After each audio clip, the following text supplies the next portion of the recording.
Hello, my name is Karen Hughes, and I am the Domestic Violence Clinical Services Coordinator at the Life Crisis Center, and I want to welcome you to Life Crisis Today.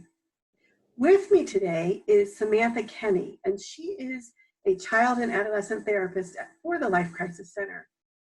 We're going to be talking about anxiety and reducing anxiety, especially during all this pandemic. So welcome, Sam. Thank you. I'm glad to be here. So due to this pandemic, Sam, what kind of struggles are you starting to see with your clients, especially around anxiety? I think it's important to start with recognizing that while we're all experiencing the same pandemic, we're all in this together in that way, we're each experiencing different struggles. So there are some individuals who are being directly impacted by the illness, and others are not. There are some who have lost their jobs and are having financial struggles, while others are struggling to balance working from home and distance learning with their kids. So it's a universal kind of collective anxiety that we're experiencing with the pandemic, but also a very personal anxiety as well, and we're all experiencing it differently. But there are these major stressor kind of universal responses that people are having, like the fear of the unknown and the loss of sense of control and safety, general stress and tension and anxiety and depression symptoms on the rise, and feeling stuck and kind of helpless, not feeling like we don't know when this is going to be over and what's going to happen next. Yeah. Are there any other factors to the anxiety? And what steps could people take in order to help them with it?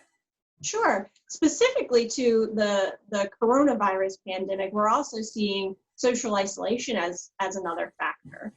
This is leading to an increase in anxiety and depression as well, because we're all at home, we're doing social distancing, we're not able to be in the room with each other. The fear of the illness itself and the insecurity with the economy and what it's going to mean for us in the future long term. But there are some simple strategies that you can take today, some steps to put into place to help manage those things that you do have control over, because that is really foundational to this anxiety, is this loss of sense of control, because there's so much about the virus that we can't control, the situation, we can't control the economy, we can't control the mandates coming down from the government and being at home, we can't control the virus. And so it's very easy to start feeling that loss of sense of control and predictability. But there are simple strategies like setting up a routine that can help you reestablish at least some predictability and control in your day-to-day life and bring that anxiety down. So you don't have to go down to the 15-minute increment of planning your day, but a general routine, wake up at 8 o'clock in the morning, have breakfast, maybe get to work at 9. So if that's, housework, schoolwork, working from home, then maybe take a break for some play or some rest and lunch, get back to work, and kind of make this general routine and structure. So when you wake up in the morning, you, and if you have kids, your kids know what to expect during the day, and regain some of that control over your daily life. Mm-hmm. So keeping those routines and keeping bedtimes and meal times and things that we do normally, but we're now at home doing them. Exactly. Yeah. So they are stuck in their home, and they may have a sense of no hope, or maybe even to the point of helplessness because they don't have that control. What actions for that stuck feeling can people do? Yeah, you said it perfectly. There's this stress response that we have that we call it freeze, where you feel immobilized, maybe emotionally stuck, and we're physically stuck in our homes. We aren't free to leave and just go out and do what we want. So this leads to this emotional kind of stuckness, this feeling of being stuck. But there's a really powerful connection between the mind and the body that oftentimes is overlooked. So if you're feeling emotionally stuck, you can physically move yourself forward to get yourself out of that. So that can be something as simple as, if you can, go for a run. Your body is physically moving forward. Or if not, you could go for a walk, or you could launch yourself into a project. So that's moving forward, focused on something that you can do. Grow a garden, organize, clean the house, find some kind of project around the house, just some way to get yourself physically moving to help with that feeling emotionally stuck. Mhm. So we've been talking about these actions that people can take to help with that stuck feeling. How about self-care? Are there other things for self-care that might be helpful in reducing the anxiety? Yes, this is the perfect time to start practicing self-care if you haven't done it already. And it can be really, really simple. I like to simply state that self-care is eating, sleeping, breathing, and moving well. So what does that mean? Really just making sure you're eating healthy, getting enough rest, taking some time to take slow, deep breaths during the day, and working movement into your day. So it could be exercise, but it could be playing with your kids or walking around the block, just getting up and moving around. But if you want to move beyond that to some real specific anxiety management techniques, there are things that you can practice at home too, like deep breathing exercises, or something that is called EFT or tapping, which is a really powerful anxiety management technique. So do you want to demonstrate, maybe start with the breathing technique. Is there a breathing technique that you could demonstrate? Absolutely. There are so many breathing techniques out there, and I like to tell my clients to try as many as they can and pick the one that feels right, the one that maybe they find helpful or is easiest to remember, the one that really sticks with them. So I'm going to demonstrate for you the one that I like the most, and it's called box breathing. So it's called a box breathing because it's 4 by 4 by 4 by 4. You're going to breathe in for a count of 4, hold it for a count of 4, out for a count of 4, hold it for a count of 4, and you do that 4 times. So if you can remember the number 4, that makes it easier. And then you just practice through that 4 times. Now, I won't do it 4 times so that people don't sit here and watch me breathe in and out for 5 minutes, but I'll practice the counting just to demonstrate how it goes. So you're going to go in, 2, 3, 4, hold, 2, 3, 4, out, 2, 3, 4, hold, 2, 3, 4. And then you just repeat that. It's a really powerful and simple strategy that you can do. It takes a couple minutes during the day. But the neat thing about that particular type of breathing is that when you hold your breath, even though it's just for 4 seconds, a little bit of a stress signal goes to the brain. I don't have air, I'm going to die. And then you breathe in or you exhale and you go, oh, I'm okay. And so just like when you're exercising and you're working your body, maybe if you've ever like lifted a heavy weight or gone for a run, you're like, I'm going to die. But then you feel stronger afterwards. Mm-hmm. This is what it does to the stress response. So that holding your breath is really important because it builds that stress response so that when a stressor comes along, your response is, it's okay, I'll make it through. You also mentioned EFT and for tapping. What is that and how can you do a demonstration for that one?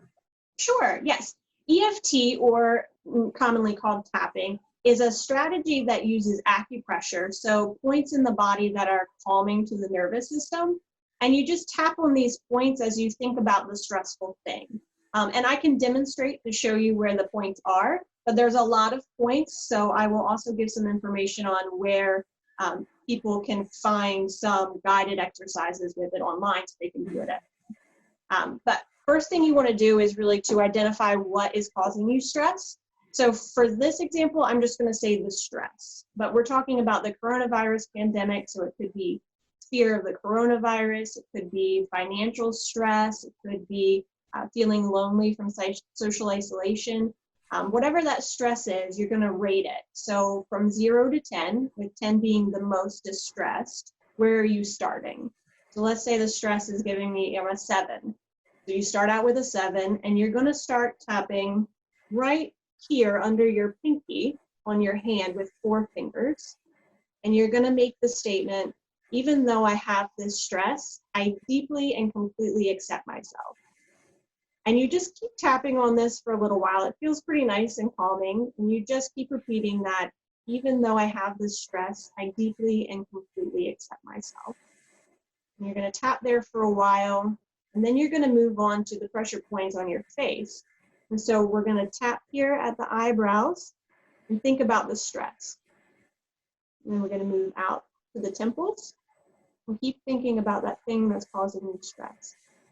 under the eyes, under the nose, on the chin. Here, right under the collarbone, as you keep thinking about that stress. And then under the arm, kind of below the armpit there, you're going to tap on the side of the ribcage. And then you're going to finish it with 4 fingers on the top of your head. And then you're going to check in with yourself and rate yourself again on that scale from 0 to 10. If I was a 7 before, and let's say I'm feeling calmer in my body, I might be more of a 3. So it's still noticeable, it's still there. You're just going to go through that whole cycle again. And you're going to keep tapping until you get down to a 0 and you feel neutral or even a positive. Yeah. And that's pretty much how it goes. Oh, that sounds simple. You mentioned the resources that you were going to give a resource for the tapping. Are there other resources for stress reduction or reducing anxiety that you would recommend? Yes. And I think it's important to note first that these are simple strategies that anyone can use at home, and they don't need a professional's help to do it.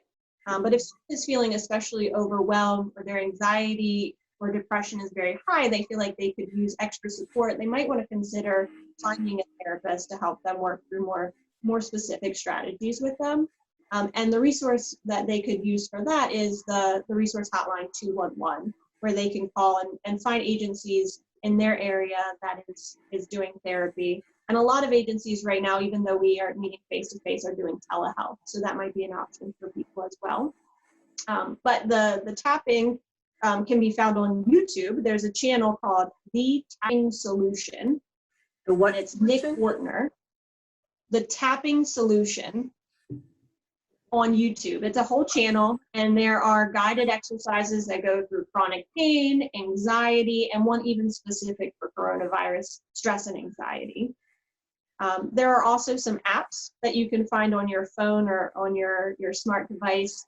My favorite one is called Insight Timer, and it has thousands of relaxation exercises, breathing exercises, meditations, sounds to help you fall asleep. There's really something for everybody on there. That's my favorite for relaxation, but there are some other ones like the app Calm, where you can find some breathing exercises and daily relaxation practices as well. Well, thank you, Sam.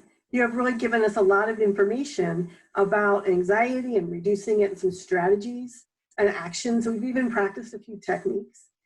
So I thank you for all your information today. I also want to thank you, the audience, for joining us. I know this is a stressful time. The Life Crisis Center is here to help you too. We have a hotline that if you need somebody to talk to or you want those resources, we have a database as well. And that phone number is 410-749-HELP. Again, that's 410-749-4357. The Life Crisis Center is also part of the 211 system. We also have a website called www.lifecrisiscenter.org that has a lot of information for those that like to look things up on their websites. So if you reach out, don't continue to isolate. There are things out here that can help you, and we wish you well. Thank you for joining us, and thank you, PAC 14, for making this available.